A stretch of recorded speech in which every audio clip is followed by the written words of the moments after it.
જે શિવરાત્રિ પર્વ અને ભારતનું કોઈ નગર કોઈ ગામ એવું નહીં હોય કે જ્યાં શિવાલયમાં આજે શ્રદ્ધાનું ઘોડાપુર નહીં ઉમટ્યું હોય.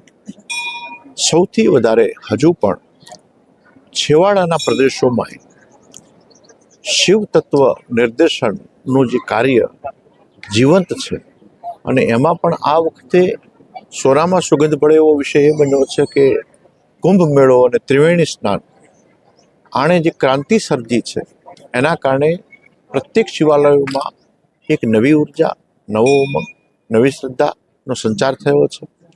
અને કુંભ મેળાના કારણે કોઈ છેવાડા વિસ્તારોમાંથી જેની પાસે સાધનો છે એ પણ ત્રિવેણી સ્નાનમાં ગયા છે, જેની પાસે નથી એ લોકો ભાડાના કરીને ગયા છે. અને આબાલ વૃદ્ધ બધા જ લોકોએ આ વખતે આખા રાષ્ટ્રમાં જાણે કે એક રાષ્ટ્રીય આંદોલન પેદા થયું હોય એવડું મોટું જે આંદોલન પેદા થયું છે. અને એમાં શિવરાત્રિ પર્વ નિમિત્તે જ્યારે મેળાની પૂર્ણાહુતિ થાય ત્યારે આજે ગામડે ગામડે શહેરોમાં બધે જ એક મહાપર્વની પૂર્ણાહુતિ થઈ છે. અને એની સાથે રાષ્ટ્રીય ચેતનાની ભારતમાં જાગૃતિ થઈ છે.